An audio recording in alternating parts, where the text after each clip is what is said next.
سے بہت زیادہ راحت ملی، انہوں نے بڑا سکون پایا، بڑا چین پایا کہ یہ دونوں جو ہستیاں ہیں، دونوں صاحبان جو ہیں اسلام کے اندر داخل ہو گئے تو مسلمانوں کو ایک عزت ملی، ایک وقار ملا، ایک رتبہ ملا، اور اسی طرح مسلمانوں کی جو پریشانیاں تھیں وہ پریشانیاں بھی الحمدللہ جاتی رہیں، وہ پریشانیاں بھی جاتی رہیں۔ مسلمان جو ہے آگے ہم دیکھیں گے کہ وہ کھلے میں عبادت بھی کرنے لگے۔ تو حضرت حمزہ رضی اللہ تعالیٰ عنہ کا قبول اسلام، ان کے اسلام لانے کا واقعہ یوں ہے کہ ایک دن ابو جہل کو کوہ صفا کے نزدیک رسول اکرم صلی اللہ علیہ وسلم کے پاس سے گزرا، تو اس نے آپ کو ایذا پہنچائی، ہے نا۔ کہا جاتا ہے کہ اس نے آپ صلی اللہ علیہ وسلم کے سر پر ایک پتھر بھی دے مارا، جس سے خون بہ نکلا، ہے نا، جس سے خون بہ نکلا۔ پھر وہ خانہ کعبہ کے پاس قریش کی ایک مجلس میں جا بیٹھا۔ عبداللہ بن جدعان رضی اللہ تعالی عنہ کی ایک لونڈی کوہ صفا پر واقع اپنے مکان سے یہ سارا منظر دیکھ رہی تھی، ہے نا۔ تھوڑی دیر بعد حضرت حمزہ رضی اللہ تعالی عنہ کمان حمائل، یعنی کہ جو تیر کمان ہوتا نا، تو تیر کمان اور اس میں جو اور جو تیر وغیرہ، جو تیر کمان کا پورا جو سسٹم ہوتا ہے اس کو ساتھ میں لے گلے میں لٹکائے ہوئے شکار سے واپس تشریف لائے، تو اس نے سارا واقعہ کہہ سنایا۔ حضرت حمزہ رضی اللہ تعالیٰ عنہ دوڑتے ہوئے ابو جہل کے سر پر جا سوار ہوئے اور بولے، یعنی کہ جو یہ پورا واقعہ ہے وہ بدوقت آپ صلی اللہ علیہ وسلم کے پاس سے گزرا، اور اس نے پتھر اڑا کے آپ کے، ہے نا، آپ کے جو ہے سر مبارک پر مار دیا، جس سے آپ کے خون بہ نکلا، آپ کو تکلیف ہوئی، اور اس بدبخت نے کچھ کہا نہ سنا، اور وہاں سے مطلب چلا آیا، سیدھا آ کے وہاں بیٹھ گیا جو قریش کی ایک مجلس ہو رہی تھی۔ اور یہ سارا واقعہ جو ہے، جو حضرت عبداللہ بن جدعان رضی اللہ تعالیٰ عنہ کی لونڈی جو کوہ صفا پر اس کا جو گھر تھا، اس سے وہاں سے وہ دیکھ رہی تھی، اور جیسے ہی حضرت حمزہ رضی اللہ تعالیٰ عنہ تشریف فرما ہوئے تو اس نے سارا اپنا جو معاملہ ہے، یعنی جو ہوا تھا پورا واقعہ آپ صلی اللہ علیہ وسلم کے ساتھ جو ابو جہل بدبخت نے کیا تھا وہ بتا دیا۔ اور حضرت حمزہ رضی اللہ تعالیٰ عنہ جیسے ہی سنا تو آپ جلال میں آ گئے، غصے میں آ گئے، اور آپ گئے دوڑتے ہوئے اور ابو جہل کے سر پر سوار ہو گئے، یعنی ابو جہل کے پاس پہنچے اور اس کو سنائے، اور کیا بولے، ارے ارے ہے نا، باد شکم چھوڑنے والے، تو میرے بھتیجے کو گالی دیتا ہے، حالانکہ میں بھی اسی کے دین پر ہوں۔ یہ حضرت حمزہ رضی اللہ تعالیٰ عنہ نے بات کہی کہ تو میرے بھتیجے کو برا والا کہتا ہے، میرے بھتیجے کو گالی دیتا ہے، میرے بھتیجے کو ایسا پہنچاتا ہے، تکلیف دیتا ہے، ارے سن، میں بھی اب اسی کے دین میں ہوں، میں بھی اب اسی کے دین میں ہوں۔ اس کے بعد اسے اس زور سے کمان ماری کہ اس کے سر پر بدترین قسم کا زخم آ گیا، یعنی جو ان کے جو تیر تھا نا، وہ تیر انداز دھنش وغیرہ جو تھا، اسی کے کمان اس قدر ماری اس کے سر پہ کہ اس کے، ہے نا، بہت گہرا زخم ہو گیا اس کے سر میں۔ اس پر دونوں قبیلے بنو مخزوم اور بنو ہاشم ایک دوسرے کے خلاف بھڑک اٹھے، ہے نا، مگر ابو جہل نے یہ کہہ کر معاملہ ٹھنڈا کر دیا کہ ابو عمارہ یعنی حضرت حمزہ رضی اللہ تعالیٰ عنہ کو جانے دو، میں نے واقعی اس کے بھتیجے کو بہت بری گالی دی تھی، بہت بری گالی دی تھی۔ ظاہر ہے کہ حضرت حمزہ رضی اللہ تعالیٰ عنہ کا اسلام محض حمیت کے طور پر تھا، ہے نا، جو ہے حمیت کے طور پر تھا، یعنی کہ آپ صلی اللہ علیہ وسلم کو جو لگاؤ تھا ایک اپنے بھتیجے سے، تو اسی ہے جو ہے حمیت کے طور پر یہ اسلام انہوں نے الفاظ نکال دیے تھے منہ سے، گویا کسی قصد یا ارادے سے بغیر زبان سبقت بغیر زبان سبقت کر گئی تھی، یعنی کہ کسی ارادے سے نہیں کہا کہ آپ اسلام قبولی کرنے جا رہے ہیں، آپ مسلمان ہی ہونے جا رہے ہیں، تو بغیر کسی ارادے کے، بغیر کسی قصد کے آپ نے یہ زبان آپ کی حرکت میں آ گئی اور آپ نے کہہ دیا، لیکن پھر اللہ نے ان کا سینہ اسلام کے لیے کھول دیا۔ وہ قریش کے بڑے معزز اور مضبوط جوان تھے، یہاں تک کہ ان کا لقب اسد اللہ یعنی اللہ کا شیر پڑ گیا۔ وہ ذوالحجہ سن 6 نبوت میں مسلمان ہوئے، سن 6 نبوت کو مسلمان ہوئے تھے ذوالحجہ کے مہینے میں۔ کون؟ حضرت حمزہ رضی اللہ تعالی عنہ، یاد رکھیے گا اس کو، ٹھیک ہے۔ حضرت عمر رضی اللہ تعالیٰ عنہ کا قبول اسلام، یہ پورا واقعہ جو تھا حضرت حمزہ رضی اللہ تعالیٰ عنہ کا قبول اسلام کا واقعہ ہے، اور بھی اس کے اندر واقعات ہیں کہ آپ نے کیا کیا باتیں کہی، یہ تو مختصر جو ہے نا، مختصر سا بتایا گیا اس کتاب کے اندر، تو اتنا ہی ہم رہنے دیں گے، اور باقی اور جب بڑی کتاب پڑھیں گے انشاءاللہ تو اس میں اور زیادہ وضاحت کے ساتھ معاملہ آئے گا۔ تو حضرت عمر رضی اللہ تعالیٰ عنہ کا قبول اسلام، حضرت حمزہ رضی اللہ تعالیٰ عنہ کے اسلام لانے کے 3 ہی دن بعد حضرت عمر رضی اللہ تعالیٰ عنہ بھی مسلمان ہو گئے۔ یاد رکھیے گا، حضرت حمزہ رضی اللہ تعالیٰ عنہ کے اسلام لانے کے ترنت 3 دن بعد، فوراً 3 دن بعد حضرت عمر رضی اللہ تعالیٰ عنہ بھی مسلمان ہو گئے۔ اور یہ دو وہ ہستیاں ہیں جن کی وجہ سے وحدہ لا شریک نے اسلام کو بہت عزت دی، بہت طاقت دی، بہت زیادہ طاقت دی۔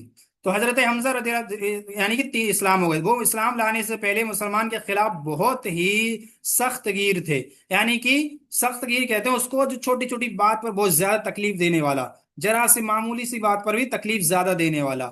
تو ہم حضرت جو عمر رضی اللہ تعالیٰ عنہ تھے بہت ہی زیادہ سخت تھے، اور مسلمانوں کے خلاف بہت ہی زیادہ وہ سخت گیر تھے۔ ایک رات رسول اکرم صلی اللہ علیہ وسلم خانہ کعبہ کے پاس نماز پڑھ رہے تھے، حضرت عمر رضی اللہ تعالیٰ عنہ چھپ کر چند آیتیں سن لیں، ان کے دل میں آیا کہ یہ حق ہے، لیکن اپنے عناد، یعنی کہ اپنے جو ان کا جو ہٹ دھرمی ہے، ہٹ دھرمی ہے جو ضد ہے، اس کے بنا پر انہوں نے وہ اپنے اس پر قائم رہے، حتیٰ کہ ایک روز رسول اکرم صلی اللہ علیہ وسلم کا کام تمام کرنے کی نیت سے تلوار لے کر نکل پڑے۔ راستے میں ایک آدمی سے ملاقات ہو گئی، اس نے پوچھا عمر کہاں کا ارادہ ہے؟ بولے محمد صلی اللہ علیہ وسلم کو قتل کرنے جا رہا ہوں۔ اس نے کہا محمد صلی اللہ علیہ وسلم کو قتل کر کے بنو ہاشم اور بنو زہرہ سے کیسے بچ سکو گے؟ حضرت عمر رضی اللہ تعالیٰ نے کہا معلوم ہوتا ہے کہ تم بھی بے دین ہو چکے ہو۔ اس نے کہا عمر حیرت کی بات نہ بتاؤں، تمہارے بہن بہنوئی بھی تمہارے دین چھوڑ چکے ہیں، تمہارا دین چھوڑ چکے ہیں۔ تو کون؟ حضرت عمر رضی اللہ تعالیٰ عنہ کے بہن اور بہنوئی۔ یہ سن کر حضرت عمر رضی اللہ تعالیٰ عنہ شدید غصے کی حالت میں بہن بہنوئی کے گھر کا رخ کیا۔ وہاں حضرت خباب بن ارت، یہ وہ ہیں جو پہلے اسلام قبول کرنے والوں میں سے یہ بھی شامل ہیں۔ تو حضرت خباب بن ارت رضی اللہ تعالی عنہ سورۃ طہ پر مشتمل ایک صحیفہ پڑھا رہے تھے۔ پہلے قرآن تو تھا نہیں پورا کا پورا جمع، ظاہر سی بات ہے صحیفہ بنا لیتے تھے اس کو، جس میں یعنی کہ الگ الگ صورتیں، ایک دو صورتیں جمع کر دو یا کچھ آیتیں جمع کر دو، تو پورا مجموعی طور پہ جمع کر لیتے تھے۔ تو وہ کیا اس کو صحیفے پڑھا رہے تھے۔ حضرت عمر رضی اللہ تعالی عنہ کی آہٹ سنی تو گھر کے اندر چھپ گئے، اور ان کی بہن نے صحیفہ چھپا دیا۔ اندر پہنچے تو پوچھا یہ کیسی بنوناہٹ تھی جو میں نے تم لوگوں کی زبانی سنی؟ انہوں نے کہا کچھ بھی نہیں، بس ہم آپس میں باتیں کر رہے تھے۔ حضرت عمر رضی اللہ تعالی عنہ نے کہا غالباً تم دونوں بے دین ہو چکے ہو۔ بہنوئی نے کہا اچھا عمر یہ بتاؤ کہ اگر حق تمہارے دین کے ماں سوا ہو تو؟ اتنا سننا تھا کہ حضرت عمر رضی اللہ تعالیٰ عنہ اپنے بہنوئی پر چڑھ بیٹھے اور انہیں بری طرح کچل دیا۔ بہن نے لپک کر انہیں اپنے شوہر سے الگ کیا، تو بہن کو ایسا چانٹا مارا کہ چہرہ خون آلودہ ہو گیا۔ بہن نے جوش غضب میں کہا عمر اگر حق تیرے دین کے ماں سوا ہوا تو ظاہر سی بات ہے عمر رضی اللہ تعالیٰ عنہ خطاب کے بیٹے تھے، تو خطاب کی بیٹی عمر رضی اللہ تعالیٰ عنہ کی بہن بھی تھی، تو خون تو وہی ہے نا جی، خون تو وہی ہے، اور وہ تو پہلے مسلمان ہو چکی تھی تو اور غضبناک ہو گئی تھی۔ تو ان کو غصہ آ گیا، جلال آ گیا ان کو کہ عمر تیرا ہی دین تھوڑی ہے جس میں حق ہے، تیرے دین کے ماں سوا بھی تو حق ہو سکتا ہے نا، کیوں نہیں دیکھتا، کیوں نہیں سوچتا، کیوں نہیں سمجھتا؟ اور جو انہوں نے کہا اس کے یہ بات کہی، اور اس کے سوا کیا، اس کے فوراً اسی کے ساتھ آپ نے اشہد ان لا الہ الا اللہ و اشہد ان محمد الرسول اللہ کلمہ پڑھ لیا کہ میں گواہی دیتی ہوں کہ اللہ کے سوا کوئی معبود، یعنی کہ کوئی لائق عبادت نہیں، اور میں گواہی دیتی ہوں کہ محمد صلی اللہ علیہ وسلم اللہ کے رسول ہیں۔ اللہ اکبر۔ یہ دیکھو وہ عمر ہے کہ جس کا نام سے پورا مکہ کانپتا تھا، وہ عمر ہے جو اتنے سخت گیر تھے کہ مسلمان کے بارے میں سنتے تھے کہ کوئی فلاں فلاں مسلمان ہو گیا تو اتنا مارتے تھے کہ مار کے تھک جاتے تھے، اور تھک کر بیٹھ جاتے تھے اور کہتے تھے کہ میں اس لیے نہیں بیٹھا میں اس لیے نہیں رکا کہ تو تھک گیا، نہیں بلکہ میں تھک گیا اس لیے رکا ہوں۔ اتنی زیادہ سختیاں مسلمانوں کو دیتے تھے، اتنے زیادہ پریشان کرتے تھے، لیکن باوجود اس کے جب بہن نے جب یہ کلمہ، جو بہن کا جو سامنے جب مقابلہ ہوا اپنے بھائی سے، تو بہن ڈری نہیں بلکہ بہن نے اقرار کیا اس زبان سے کہ کلمہ پڑھ کر اس کو دکھا دیا کہ میں کیا ہے کہ مسلمان ہو چکی ہوں۔ اس پر حضرت عمر رضی اللہ تعالیٰ عنہ کو مایوسی اور ندامت ہوئی، اور انہوں نے کہا تمہارے پاس جو کتاب ہے ذرا مجھے بھی دو، میں بھی پڑھوں۔ بہن نے کہا تم ناپاک ہو اور اسے صرف پاک لوگ ہی چھو سکتے ہیں، تو اٹھو غسل کرو۔ یہ بہن نے کہا اپنے بھائی سے کہ تم ناپاک ہو اور اس قرآن کو صرف پاک لوگ ہی چھو سکتے ہیں، اٹھو غسل کرو۔ اسی سے علماء نے استدلال کیا ہے مسئلہ کہ جو حائضہ عورت ہے نا یا جو ناپاک لوگ ہیں وہ قرآن کو نہیں چھو سکتے، قرآن کی آیت بھی ہے لیکن اس سے بھی استدلال کیا ہے کہ اور جو غیر مسلم ہیں ان کو بھی قرآن جو ہے نا عربی میں نہیں دے سکتے، ترجمہ کے تحت دے دو، ترجمہ ہے قرآن کا تو دے دو ان کو، لیکن عربی میں اگر عربی عبارت لکھی ہوئی ہے تو وہ قرآن نہیں دے سکتے، ہے نا۔ اس پہ علماء کا اجماع نقل کرتے ہیں علماء بعد، کچھ نے اجازت دی ہے تو وہ اجماع کے خلاف چل جاتے ہیں، اور حقیقت اور راجح قول یہی ہے کہ آپ کسی غیر مسلم کو، اگر مرد یا خاتون اگر کوئی ہے اور کلام پڑھنا چاہتا ہے، وہ چاہتا ہے کہ ہم قرآن کو دیکھیں، تو اس کو ترجمہ والی قرآن دی جائے، نہ کہ عربی والی قرآن دی جائے۔ انہوں نے غسل کیا، پھر کتاب لی اور بسم اللہ الرحمن الرحیم پڑھی، کہنے لگے یہ تو بڑی پاکیزہ یہ تو بڑے پاکیزہ نام ہیں۔ اس کے بعد سورہ طہ میں سے اس آیت تک قرآت کی، بسم اللہ الرحمن الرحیم، اننی انا اللہ لا الہ الا انا فاعبدنی واقم الصلاۃ للذکر۔ کہنے لگے یہ تو بڑا عمدہ اور بڑا محترم کلام ہے، مجھے محمد صلی اللہ علیہ وسلم کا پتہ بتاؤ۔ یہ سن کر حضرت خباب بن عارت رضی اللہ تعالی عنہ باہر نکلے، یعنی باہر آ گئے، کہنے لگے عمر خوش ہو جاؤ، مجھے امید ہے کہ رسول اکرم صلی اللہ علیہ وسلم نے جمعرات کی رات تمہارے متعلق جو دعا کی تھی، آپ صلی اللہ علیہ وسلم نے دعا کب کی تھی جی؟ جمعرات کی رات، کب کی تھی؟ جمعرات کی رات، ہے نا، دعا کی تھی کہ اے اللہ، عمر بن خطاب اور ابو جہل بن ہشام میں سے جو تیرا محبوب ہو اس کے ذریعے سے اسلام کو قوت پہنچا، یعنی کہ ابو جہل اور عمر رضی اللہ تعالی عنہ دونوں کے بارے میں آپ صلی اللہ علیہ وسلم نے جمعرات کے روز دعا کی تھی اور کہا تھا کہ جو اللہ تیرے محبوب ہو ان دونوں میں سے زیادہ، اس پہ کیا کہ اس کے ذریعے اسلام کو قوت پہنچا۔ یہ وحی دعا ہے، یہ وحی ہے، یعنی یہ خباب رضی اللہ تعالیٰ عنہ کہہ رہے ہیں عمر رضی اللہ تعالیٰ عنہ سے۔ پھر بتایا کہ اس وقت رسول اکرم صلی اللہ علیہ وسلم، اس وقت یعنی کہ رسول اکرم صلی اللہ علیہ وسلم اس وقت جو ہے کوہ صفا کے پاس دارالارقم میں ہیں۔ حضرت عمر رضی اللہ تعالیٰ عنہ وہاں سے نکل کر دارالارقم کے پاس آئے اور دروازے کو دستک دی۔ ایک آدمی نے دروازے سے جھانکا تو دیکھا کہ یہ ایک آدمی، جو ایک امی کے بارے میں بھی آتا ہے کہ ایک امی نے دروازے سے جھانکا تو دیکھا کہ عمر رضی اللہ تعالیٰ عنہ تلوار حمائل یعنی تلوار لٹکائے ہوئے موجود ہیں۔ لپک کر رسول اکرم صلی اللہ علیہ وسلم کو اطلاع دی اور سب لوگ سمٹ کر یکجا ہو گئے۔ یہ حضرت حمزہ رضی اللہ تعالیٰ عنہ نے کہا کیا بات ہے؟ لوگوں نے کہا عمر ہے۔ حضرت حمزہ رضی اللہ تعالیٰ نے کہا بس عمر ہے، دروازہ کھول دو، اگر وہ خیر کی نیت سے آیا ہے تو ہم اسے خیر عطا کریں گے، اور اگر کوئی اور یعنی کوئی برا ارادہ لے کر آیا ہے تو اسی کی تلوار سے اس کا کام تمام کر دیں گے۔ یہ کون کہہ رہے ہیں؟ حضرت حمزہ رضی اللہ تعالیٰ عنہ کہہ رہے ہیں۔ یہ وہ ہیں، یہ اسد اللہ ہیں، اللہ کے شیر ہیں، یہ اسد اللہ کے شیر ہیں، ظاہر سی بات ہے کیوں ڈریں گے یہ؟ تو حضرت عمر رضی اللہ تعالیٰ عنہ کے نام سے لوگ کانپ رہے تھے، لیکن انہوں نے کیا کہا کہ آنے دو عمر ہے، دروازہ کھول دو، اگر اس کی نیت صحیح ہے، ارادہ صحیح ہے تو اس کا خیر مقدم ہوگا، اور اگر معاملہ اس کے برعکس ہے، نیت غلط ہے، نیت بری ہے، تو کیا ہوگا؟ اس کی تلوار سے ہی اس کا کام تمام کر دیا جائے گا۔ ادھر رسول اکرم صلی اللہ علیہ وسلم اندر تشریف فرما تھے، آپ پر وحی نازل ہو رہی تھی، وحی نازل ہو چکی تو اندر سے بیٹھک میں تشریف لائے اور تلوار سمیت حضرت عمر رضی اللہ تعالی عنہ کا کپڑا پکڑ کر سختی سے یعنی کہ سختی سے جھٹکتے ہوئے فرمایا اما تنتہی یا عمر حتی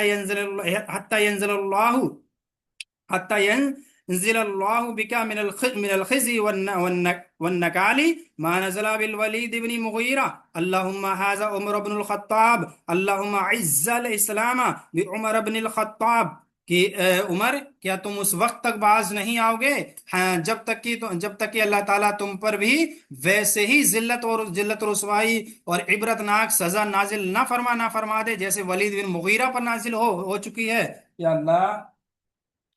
یا اللہ یہ عمر بن خطاب ہے، یا اللہ اس عمر بن خطاب کے ذریعے سے اسلام کو عزت اور قوت عطا فرما۔ یہ آپ صلی اللہ علیہ وسلم نے حضرت عمر رضی اللہ تعالیٰ عنہ کے لیے دعا کی ہے، یاد رکھیے گا۔ کس کے لیے دعا کی؟ حضرت عمر رضی اللہ تعالیٰ عنہ کے لیے۔ یہ دعا یاد کر لیجئے گا، یہ دعا یاد کر لیے، اللہم ھذا عمر بن الخطاب اللہم اعز الاسلام بعمر بن الخطاب، یہ اللہ یہ عمر بن خطاب ہے، اے اللہ اس عمر بن خطاب کے ذریعے سے اسلام کو عزت عطا فرما، اسلام کو عزت عطا فرما۔ اسلام کو جو عزت ملی یقین جانے یہ عمر بن خطاب رضی اللہ تعالیٰ عنہ کے ذریعے سے ملی ہے۔ یہ عمر بن خطاب رضی اللہ تعالیٰ عنہ نے وہ کام کیا کہ اس سے پہلے کسی نے ایسا کام نہیں کیا۔ مسلمان پریشان تھے، مسلمان تنگ تھے، عمر رضی اللہ تعالیٰ عنہ جب اسلام قبول کر لیے تو مسلمان یعنی کہ اس طرح خوشحال ہوئے کہ اس کی مثال نہیں دی جا سکتی ہے۔ اس کے بعد کیا ہوا؟